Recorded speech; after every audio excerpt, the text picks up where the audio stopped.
ஒரு 10 ரூபாய் 13 லட்சம் ஆன கதையை சொல்ல போகிறேன். இந்த கதையை கேளுங்க, ரொம்ப ஆழமான கருத்து இருக்குது. காலையில் ஒரு கடைக்காரர் கடையை திறக்கிறாரு. அப்போ ஒரு லேடி அவருக்காக வெயிட் பண்ணிட்டு இருக்காங்க. ஒரு 10 ரூபாய் நீட்டுறாங்க. என்னம்மா வேணும்னு கேட்குறாரு. இல்லையா, நேற்றுக்கு நான் வாங்க வந்திருந்தேன், எனக்கு எக்ஸ்ட்ரா 10 ரூபாய் கொடுத்துட்டீங்க, அதை ரிட்டர்ன் பண்ண தான் வந்தேன்னு சொல்கிறாங்க. கடைக்காரர் சிரிக்கிறாரு.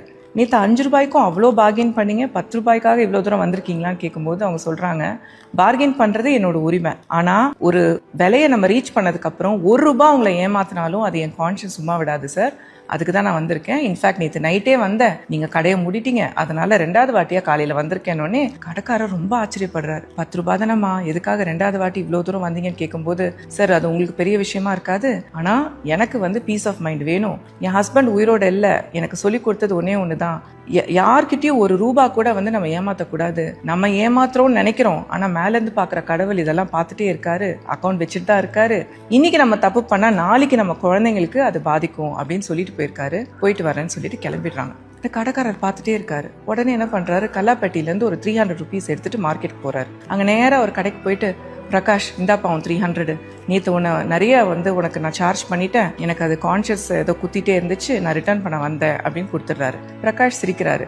நெக்ஸ்ட் மந்த் வரீங்கல்ல, அப்போ கொடுத்துருக்கலாம், எதுக்கு அவசரப்பட்டு வந்தீங்கன்னு கேட்கும்போது, இல்லை இன்னைக்கும் நெக்ஸ்ட் மந்த்துக்குள்ளே என்ன நடக்கும் தெரியாது, எனக்கே எதாவது ஆயிடுச்சுன்னா மேலே பார்த்துட்டு இருக்க கடவுள் நான் பண்ண தப்புக்கு என் குழந்தைங்களை பனிஷ் பண்ணக்கூடாதுல்ல, நான் யாரையும் ஏமாற்ற விரும்பலை அப்படின்னு கொடுத்துட்டு போயிடுறாரு. இந்த கடைக்காரர் போன உடனே பிரகாஷுக்கு ஒரே ஷாக்கு, ரொம்ப டிஸ்டர்ப்டாக உட்காந்துருக்காரு. ஏன் 2 நாள் நைட்டு தூங்க கூட இல்லை.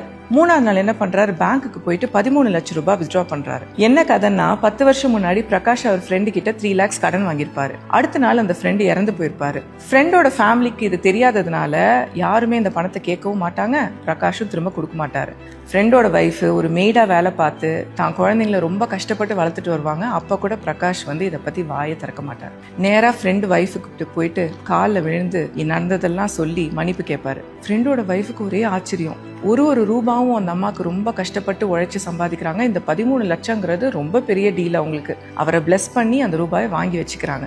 இந்த லேடி யார் தெரியுமா? ஃபர்ஸ்ட் சீனில் ஷாப்கீப்பருக்கு 10 ரூபாய் ரிட்டர்ன் பண்ணுறதுக்காக 2 வாட்டி நடந்து போய் கொடுத்தாங்கல்ல, அந்த லேடி தான் இந்த லேடி. ரஜினி சார் சொல்கிற மாதிரி தான், நல்லவங்களை கடவுள் சோதிப்பார், ஆனால் எப்பயுமே கைவிட மாட்டார். இந்த உலகத்தில் ஹானஸ்டாக நடந்துக்கிட்டா அதுக்குண்டான பலன் எப்பயுமே கண்டிப்பாக கிடைக்கும்.